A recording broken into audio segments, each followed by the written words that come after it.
बिस्मिल्लाहिर्रहमानिर्रहीम। अस्सलाम वालेकुम। हमारे स्कूल में एक टीचर थे जो हमें पढ़ा रहे होते थे और अचानक से वो शुरू हो जाते थे कि ये CIA मेरे पीछे लगी हुई है, ये ISI मेरे पीछे लगी है, ये पुलिस मेरे पीछे लगी है। और ऐसा भी नहीं था कि वो कोई दहशतगर्द तंजीम से ताल्लुक़ रखते थे या उनका किसी सियासी जमात से ताल्लुक़ था, लेकिन वो अचानक से शुरू हो जाते थे और हमें बड़ा अजीब सा लगता था।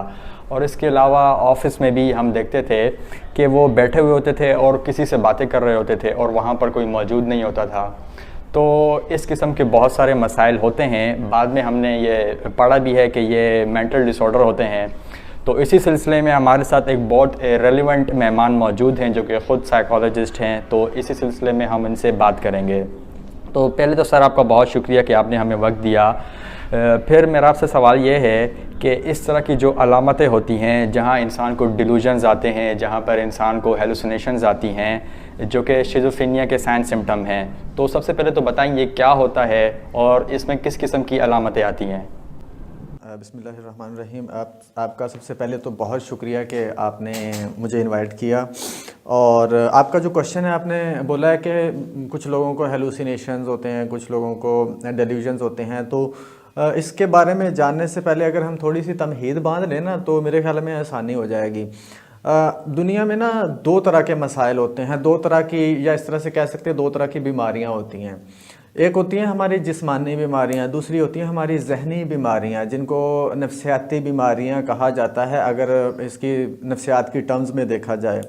तो जो जिस्मानी बीमारियां होती हैं ना, वो हमें नज़र आ रही होती हैं या फील हो रही होती हैं, या इस तरह से समझ लें जिनको हम ना देख सकते हैं या जिनको हम समझ सकते हैं, जिनकी वजह से वाज़े तौर पर हमारा जिस्म इफ़ेक्ट हो रहा होता है।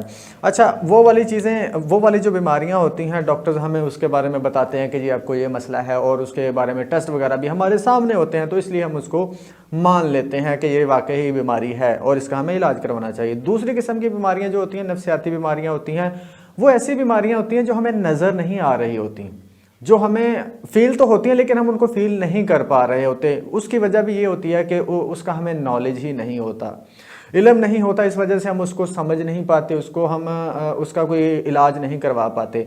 आपने जो बात की है ये आएगी कैटेगरी जो दूसरी मैंने बताई है नफ्सियाती बीमारियों में, जो हमारी जहनी बीमारियां होती हैं, जो हमें नज़र तो नहीं आ रही होती लेकिन हमें हमारे जिस्म को और हमारी जो जहनी सेहत है उसको इफ़ेक्ट कर रही होती हैं। अगर बात करें हम डेल्यूजन्स की, तो डेल्यूजन्स में होता क्या है, डेल्यूजन्स में इंसान के फॉल्स बिलीव्स होते हैं कि ऐसे यकीन होते हैं, ऐसे उसके अकीदे होते हैं जिनका हकीकत से कोई ताल्लुक नहीं होता, या जो वो वाली बातें करता है जो रियलिटी में हो ही नहीं रही होती। मिसाल के तौर पर डेल्यूजन में क्या होगा, वो ये समझेगा कि लोग मेरे खिलाफ साजिश कर रहे हैं, ऐसे बिला वजह ही कह देगा। दो बातें, लोग बैठे साइड पे बातें कर रहे हैं तो वो समझेगा कि ये मेरे खिलाफ साजिश कर रहे होते हैं, या वो इस तरह से समझ लेगा कोई मेरे माइंड को कंट्रोल कर रहा है। मतलब इस तरह के उसके बिलीव्स बन जाते हैं। फिर वो ये भी समझता है कि मेरे पास बहुत सी पावर्स हैं, मेरे पास वो कहते हैं ना कि ऐसी ताकत है जो ना चीज़ों को तब्दील कर सकती है, मैं मौसम को तब्दील कर सकता हूँ, मैं बारिश बरसा सकता हूँ। कुछ लोगों को ये भी इसमें देखा गया है कि वो कहते हैं कि मेरे पास फरिश्ते आते हैं, मेरे पास परियां आती हैं, यानी कि फॉल्स बिलीव्स होते हैं, अकीदे होते हैं उसके। जो आपने हेलुसिनेशंस की बात की है, हेलुसिनेशंस में क्या होता है, इसमें वो सेंस करता है चीज़ों को, मतलब अपनी जो सेंसेस के थ्रू सेंस कर रहा होता है चीज़ों को। ये वाली चीज़ें आएंगी जो हमें उस तरफ जादू या जादू टोने की तरफ या फिर उस तरफ लेके जाती हैं, जो जिन्नात की तरफ। जब ये अलामत शो हो रही होती हैं डेली लाइफ में हमें, हमारे आसपास लोगों में, तो हमें लगता है कि वो जिन्नात आ गए हैं। कैसे?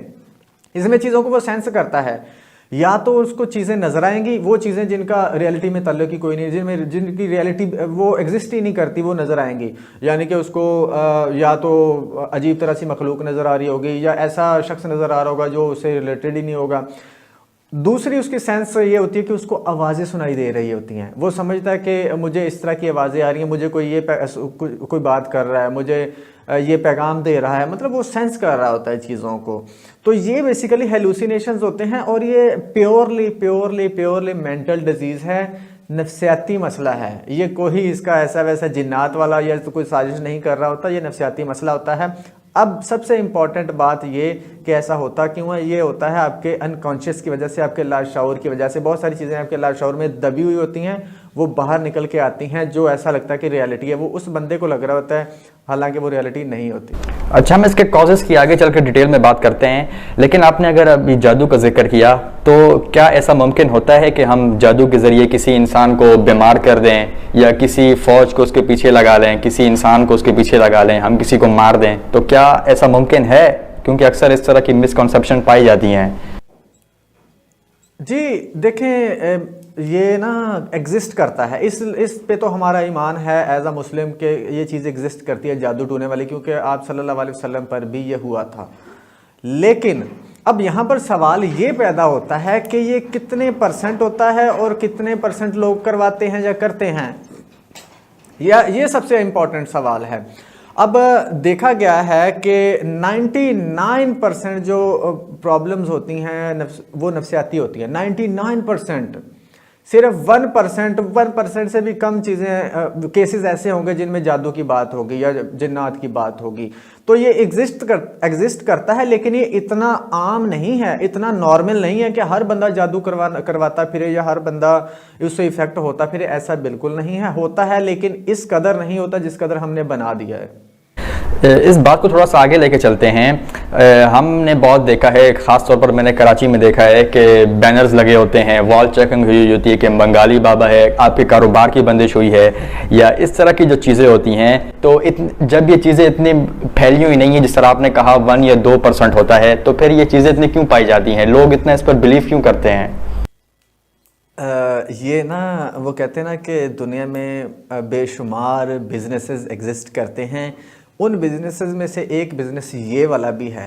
और ये बिज़नेस चलता है आपकी नफ्सियात के साथ खेल कर, आपकी जो नफ्सियाती हरबे आजमा कर आपके साथ खेला जाता है और आपको डरा दिया जाता है।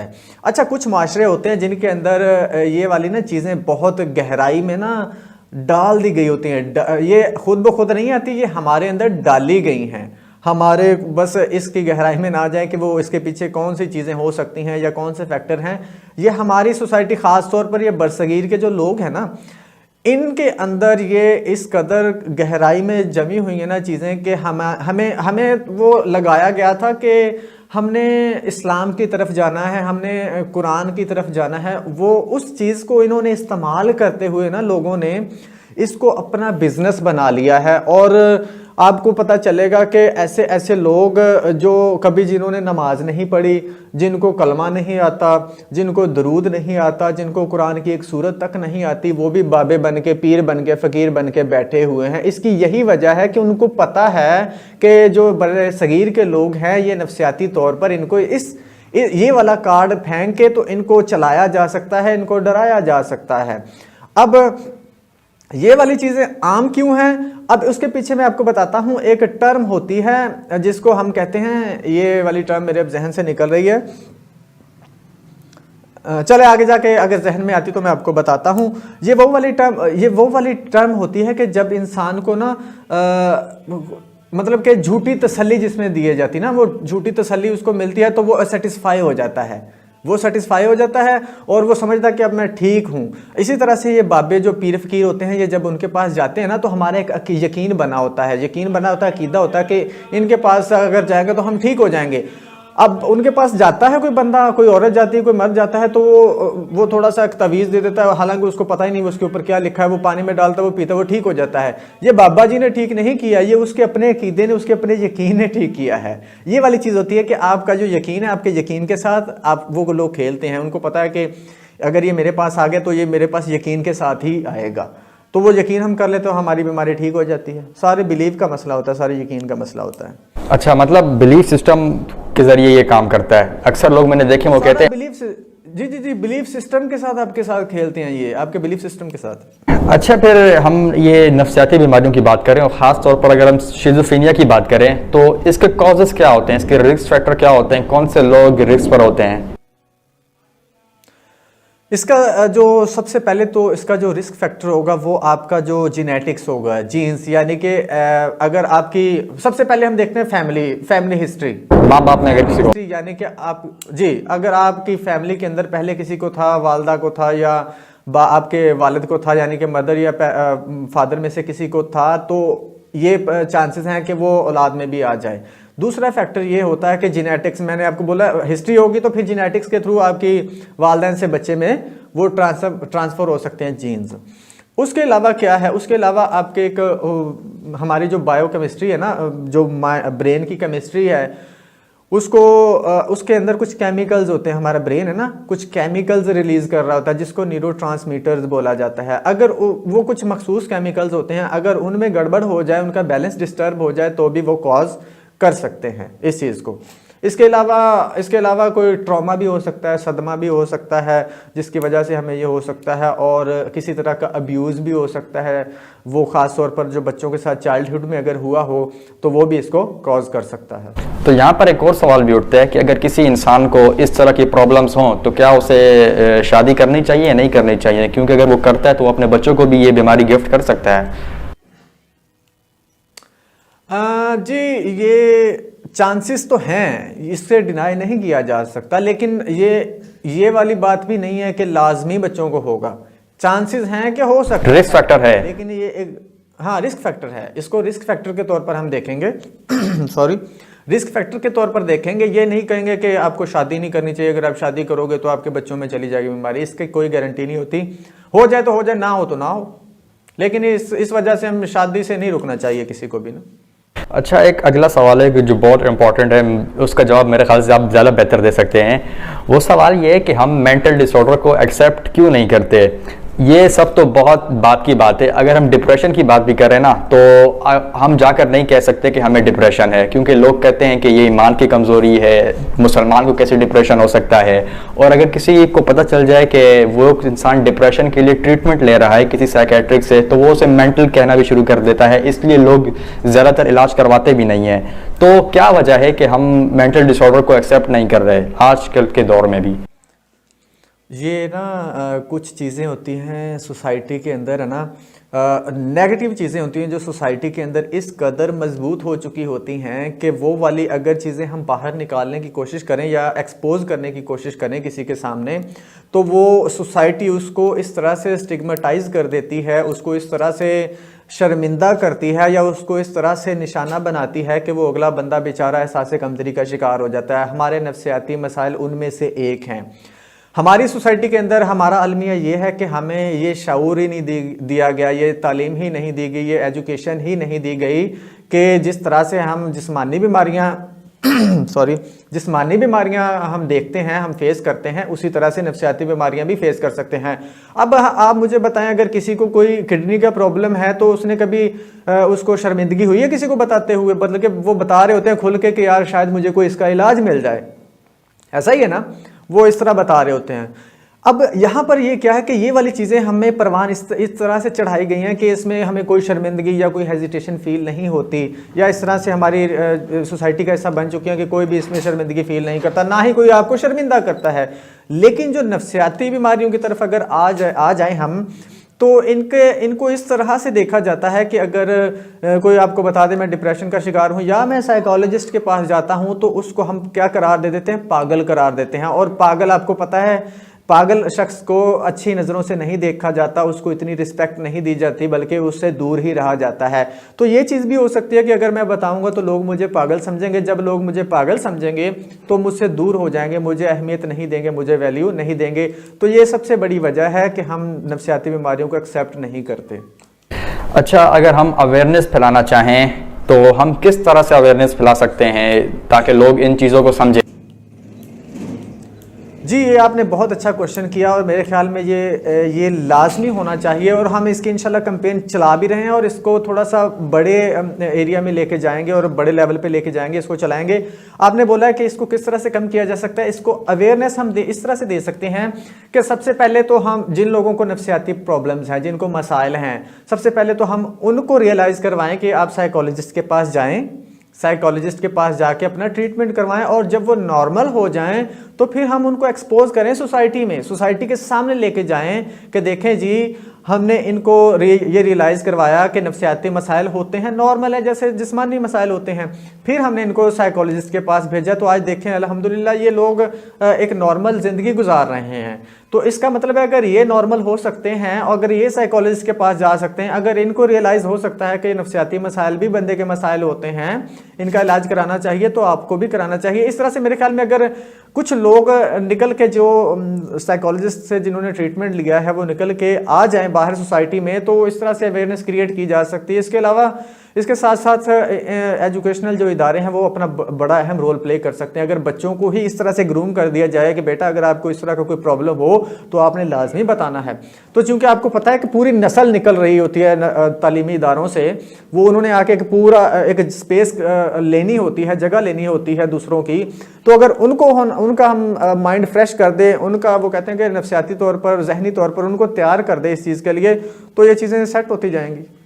अच्छा, हम फैमिली प्लानिंग पढ़ रहे थे तो उस वक्त हमें टीचर ने कहा था कि इसको अवेयरनेस इसकी फैलाने के लिए सबसे जो बेहतरीन तरीका है वो ये है कि हम अपने मैट्रिक के कोर्स में इसको थोड़ा सा शामिल कर लें, क्योंकि मैट्रिक तो तकरीबन आजकल सब भी करते हैं, तो अगर हम इस तरह भी साइकेट्री को थोड़ा सा मैट्रिक में टच कर दें तो ये बेहतर तरीका नहीं हो सकता? जी जी, यही ज़बरदस्त तरीका है। मैंने यही बात की है कि जो तालीमी इदारे अपना रोल प्ले कर सकते हैं, अगर मतलब उसको कोर्स में शामिल कर दिया जाए थोड़ा सा टॉपिक। जी जी जी, बिल्कुल करना चाहिए। बच्चों को पता होना चाहिए कि अगर हमें इस तरह हम उदास फील करते हैं तो उसके पीछे वजह क्या है, इसको कहते क्या है। अब ये गवर्नमेंट को चाहिए कि थोड़ा सा सिलेबस बेसिक लेवल का जो बुनियादी चीज़ें हैं वो मैट्रिक लेवल पे शामिल कर दे जाएं और उसके लिए बाकायदा टीचर्स रखे जाएं बच्चों को समझाने के लिए, क्योंकि वो पूरी उन्होंने आके फ्यूचर संभालना होता है, कंट्री को संभालना होता है, तो शामिल कर देना चाहिए। अब आ जाते हैं यहाँ पर कि अगर गवर्नमेंट ये स्टेप ले लेती है तो बहुत अच्छा, ज़बरदस्त है। अगर गवर्नमेंट स्टेप नहीं लेती तो इदारों को अपने तौर पर चाहिए, उनको रियलाइज़ करनी चाहिए ये चीज़, और अपने तौर पर एक अलग छोटा सा सिलेबस बना के इसमें ऐड कर देना चाहिए। खास तौर पर जो प्राइवेट इदारे हैं वो तो कर सकते हैं। जी बिल्कुल, एक साइकोलॉजिस्ट रख लें, वो थोड़ी सी क्लास ले ले, सिंपल। अच्छा, आखिर में कोई मैसेज देना चाहें आप एज अ साइकोलॉजिस्ट, तो आप क्या कहना चाहें? एज अ साइकोलॉजिस्ट मैसेज तो मैं यही देना चाहूँगा कि ये जो नफ्सियाती मसाइल हैं ये एग्जिस्ट करते हैं और इसको एक्सेप्ट करें। इसको एक्सेप्ट ना करने की मुझे कोई वजह नज़र नहीं आती, मुझे नहीं कोई पता चलता कि ये लोग इसको क्यों एक्सेप्ट नहीं करते। इसको एक्सेप्ट करें और साइकोलॉजिस्ट के पास जाने से बिल्कुल भी आपको हेजिटेट नहीं करना चाहिए, बल्कि जाना चाहिए। और ये वाले जो नफ्सियाती मसाइल हैं, अगर इसको आप अपने अंदर दबा लेंगे ना, ये जो मेरा सबसे अहम पैगाम है आप लोगों के लिए, अगर इसको आप अपने अंदर दबा लेंगे ना तो आप अपने आप को तबाह कर रहे हैं। याद रखिएगा, आज नहीं तो कल ये आपको हेलुसिनेशंस की शक्ल में बाहर आएंगे, डेल्यूजन्स की शक्ल में बाहर आएंगे, स्प्लिट पर्सनैलिटी की शक्ल में बाहर आएंगे। अगर आप इसको शेयर कर लेते हैं तो इसका इलाज हो जाएगा और आप नॉर्मल हो सकते हैं, लेकिन अगर आप शेयर नहीं करेंगे तो याद रखिएगा, ना सिर्फ आप अपनी ज़िंदगी तबाह करें बल्कि आप अपने आसपास के लोगों को भी मुतासिर करेंगे। ठीक है, चले सर, बहुत बहुत शुक्रिया, आपने हमें वक्त दिया। थैंक यू सो मच जी, आपने इनवाइट किया।